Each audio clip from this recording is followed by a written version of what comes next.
Good afternoon and welcome to Youth Talk. I am your host, Mariam Smith Bastaldo. And today the topic we're going to be touching on is willingness and obedience. And today in studio we have with us Mrs. Asha Alfred. And she is here to help us, to be able to understand better on the topic of willingness and obedience. And before we get into the questions, Asha, could you tell us a bit about yourself? Hi, Tobago, Trinidad and Tobago by extension. I am Asha Alfred. I am an entrepreneur. I am a worker in the church. Our ministry is the Redeemed People's Ministry, and I'm the head of the youth ministry department in that church. So I'm here today just to share on a few topics with Sister Mariam, and I'm glad to be here to share and also to receive. Right? I'm a business owner, I'm a hairdresser by profession, and in the church I worship lead, among other duties. So there are lots of hats on your head. Yes, lots of hats. And our first question that we want to get into today is, why are most youths unwilling and disobedient?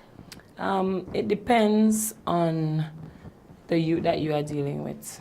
Like, I've found that you have a mixture.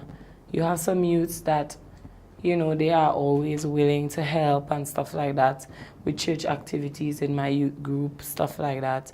And then we have some that, you have to kind of pry or ask or delegate. They would not naturally come and be a part of or come and exercise any sort of, freedom in the area of youth ministry or church. So it's not that necessarily that they are disobedient. You will have one and two. But we have to sometimes delegate or ask them to do stuff. Yeah. And, oh my gosh, I want to ambush you here, Asha. Could you just explain to us, the difference with what willingness is and what obedience is?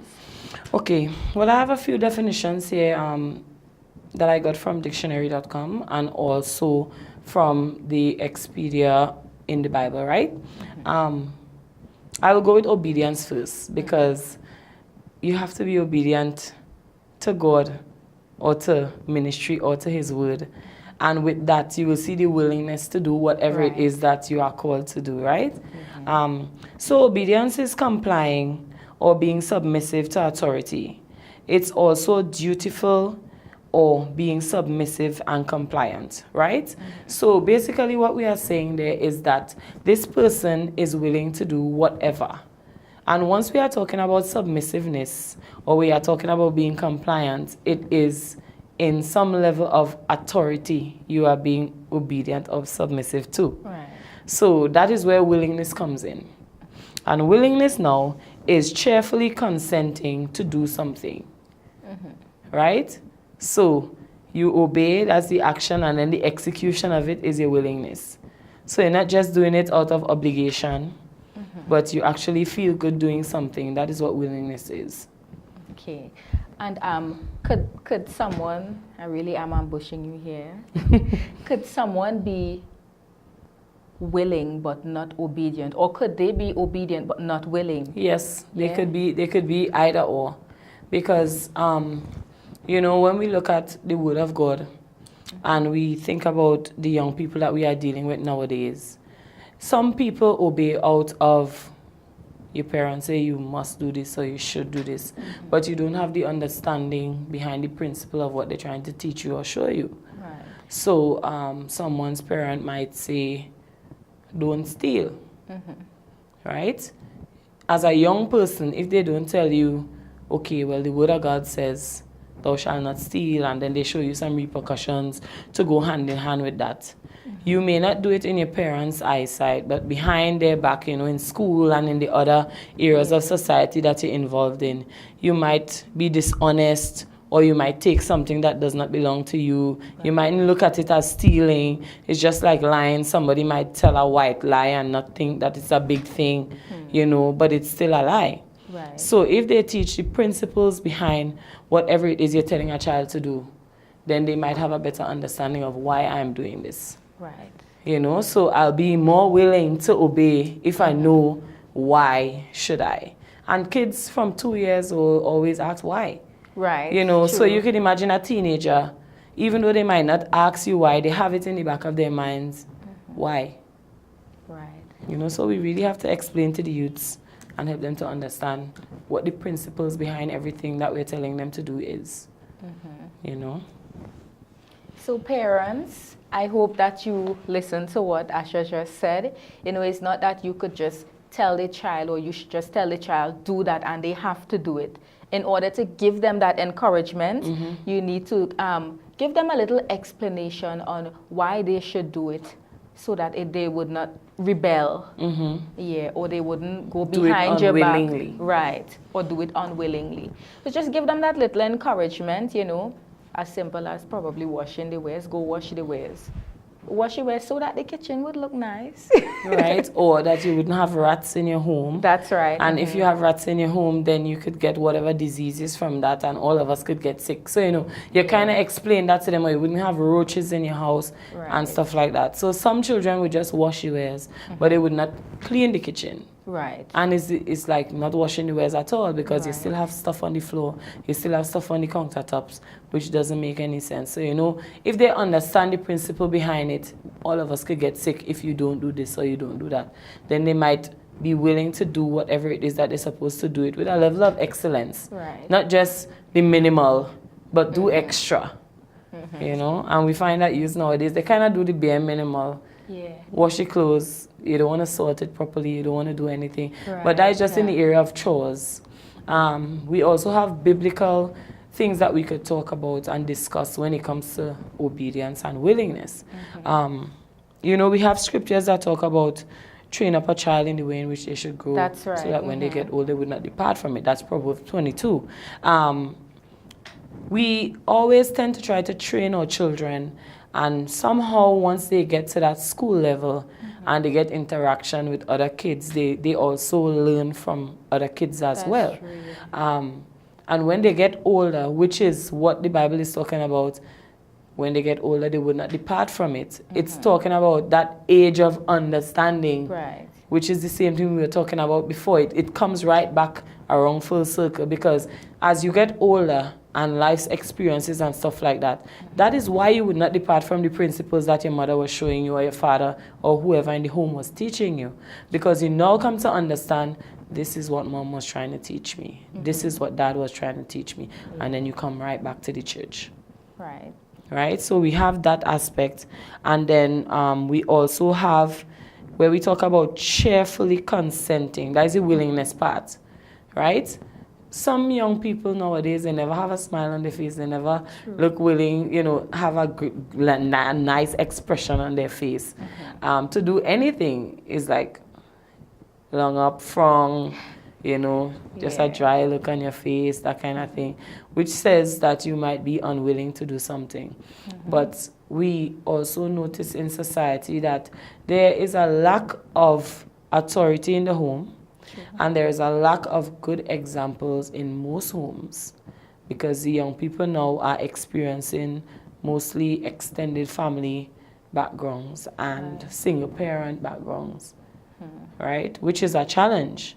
So if you don't have a father figure in the home, how am I supposed to know how to be a man? Right. That's what the young man might be facing. And then the young ladies might have challenges where mom might have to do whatever she's doing to put food on the table. How am I supposed to respect my mother or respect myself when I'm seeing this going on in the home? True. So, you know, there are challenges in the area of that authority level that we were talking about in terms of obedience. Because if I don't respect somebody or have that level of authority in the home, then why should I do what you're saying to do? True. Why again? They will ask. Why? Right? And we find that youths, long time, used to still cling to somebody in the community as a head or some kind of figure or role model in their life. Now, that is also scarce in society. Yeah, true. People try to exploit you when you cling to them and they are not your family members. We have that going on with the young people. That's like incest, abuse, all that kind of stuff. And so, you know, the word of God has to really impact the youths if we want to see change. That is why it's important for the church to take up that role in the community. That's right. Right? So that we could say, all right, the pastor has that authority, or the elders, or the deacons come down, or the heads of departments like the youth ministry, or worship department, or whatever. Because young people like that area, music and that kind of stuff. So if we have some form of example for them in the church, we could really start impacting the young people of Tobago's lives. I think that is possible. And ultimately, God is the one that we all are supposed to obey. True. So even if you have a situation where you are saying, okay, don't disobey a parent, or respect your parent, and that kind of stuff, and the young person is finding it so hard to do, they could always turn to the Bible. True. What would Jesus do? Or what does the Bible say about this and that? So if your mother is telling you to go and steal, or your father is sending you to sell drugs, what does God think about that? Right. He's highest, first, foremost. So if we know that it's wrong in the sight of God, then we know that what the choice should be. Right. Do it or not do it. If it's right in the sight of God, do it or not do it. We should know what we're supposed to do. Right? So it's God first, then probably the parents or whoever is the head of the home, and then the children third. So even us as adults, according to whatever we ask of the young people or the children in the home, you know, we have to see, is God okay with this? Is God okay with that? You know, so you do your schoolwork, yes, study to show yourself approved. You know, it's there. Everything is there. And okay, should I be a part of ministry in the church as a young person?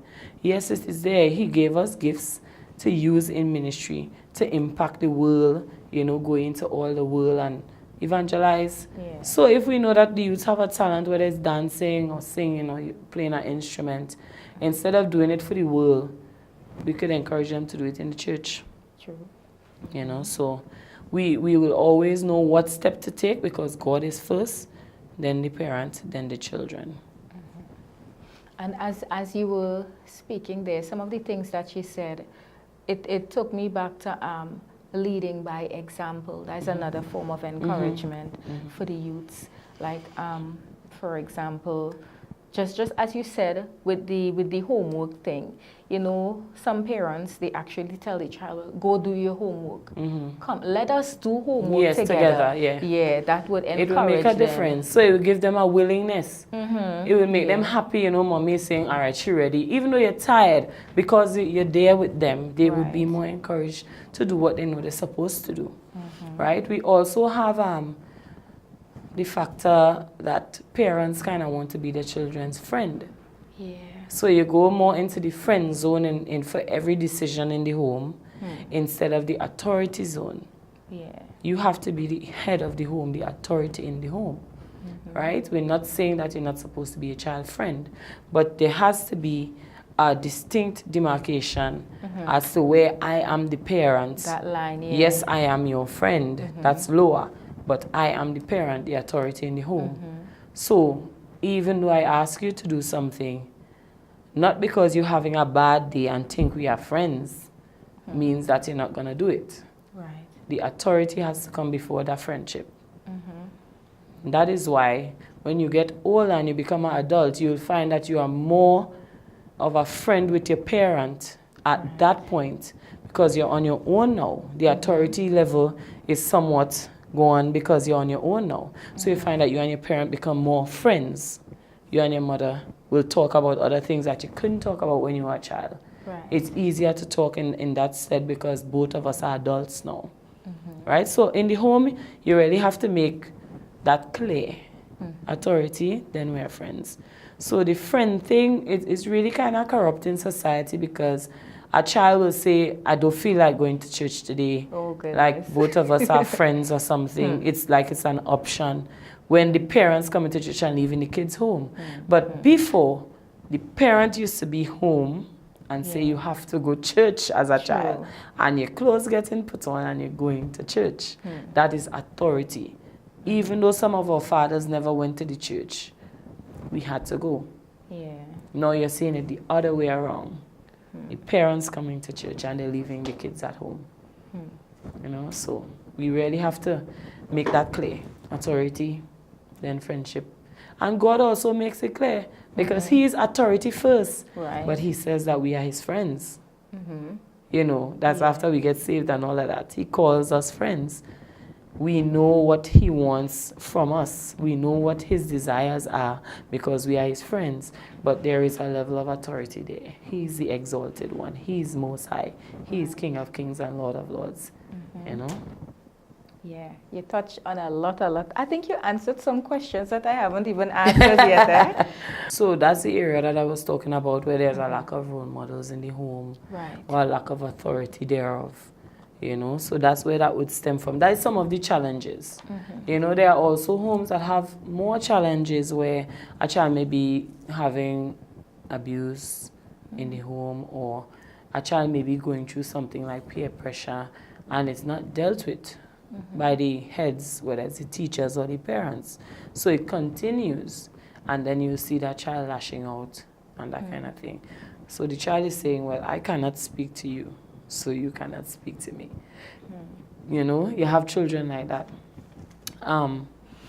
So in that stead, we could see where the challenges may arise. Also, young people kind of try to grow up before their time, you know, so they kind of think, well, I am big. Yeah. You know, when they're not enjoying the level that they're at. So stuff that 15-year-olds supposed to be doing, they think that is beneath them. You know, they want to do what 25-year-olds are doing. Yeah. So we have to really try to help them to live in your now, live in your age. Don't let anything bypass you. You know, enjoy school activities while you're in school. You know, enjoy being a teenager while you're a teenager. Enjoy puberty. Enjoy the different changes that your bodies are going through instead of trying to skip it over, you know, and trying to be big before your time. True. We could encourage young people to live in their now and stop trying to speed forward. Right. Because being an adult comes with responsibilities. True. And young people cannot handle those responsibilities because they go to school, and if you tell them they have to get an evening job, because that is responsibility, bringing in a salary in the home, they cannot handle it. But you see where adults have to go to work all day and still go to school on evenings, and we have to handle it as adults. Right. There's a responsibility when you're an adult, right? So you have to tell them to live in there now. Be a child while you're a child, because when you become an adult, you have more responsibilities. True. All right. On to our next question. What are some biblical views on willingness and obedience? Is there any prophet or anything in the Bible that you know that would best describe, you know, or would give a good example of willingness and obedience? I think we could look from the area from Joshua, come right up, Oh, yes, David, Joshua. come right up. We could even go further back than that. Adam, he had a choice to make. He chose not to obey. Right. Abraham, he had a choice to make. He obeyed. Moses had a choice to make. You know, and we come down. With every book in the Bible, people had choices to make. And many of them were called young. Right. Right? Many of them were called while they were young. You see Samuel being called while he was young. You see David being called while you see Timothy being called while he was young. Even Jesus was called while he was young. You know, he was like 12 years old and you're in the synagogue and you're corresponding with all the adults there. Yeah. You know, he had a choice. Like at that point in time, he could have been going and playing and that kind of stuff, but the matter was serious. He take the matter serious, you know. So young people could do great things. They could do big things, right? If they follow biblical example, it would be easier for them because people have gone through that before you. And now you are seeing examples of that in the Bible. Right. You know, so they could use the Bible as one of the ways to direct them on how to be obedient. Who should I be obedient to? Why should I be obedient as well? That's just in case they're not getting the examples at home or if they're not in a church necessarily. We could still encourage them to read the Bible. Because I was reading where Samuel, he was there in the Bible and he heard a voice, but he didn't know who it was. Yeah. And it's not until the prophet say, well, it's God that calling you. Yeah. You know, then he say, oh, yeah, it's God that called me. Then he was able to obey. Yeah. So sometimes, you know, a young person might have a calling on their life, but they kind of need an adult to guide them or usher them into that area of ministry. Right, that's right. That's what I learned from that example. So parents, you need to take charge of training up your children, reading the Bible to them and giving them that good foundation that they would need. So on to our next question. Is there a time where we as youths should not be willing to obey? Yeah, well, that's what I'm saying. So God is head. God is head. If there is something that goes against biblical principle, what the Word of God says, what you know that it says, you should not do it. Right. No matter who is the authority that there is. Shadrach, Meshach, and Abednego had a choice to make. They were young people as well. They had a choice to make, but they know that they only bow to one God. That's right. So when they were told to bow, they knew that it would look like if you're going against everything that's going on in that season. But if you know it's wrong, then you shouldn't do it.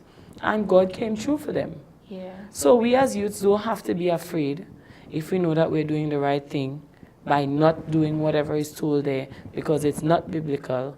He's going to come through for us. Right. It will be okay.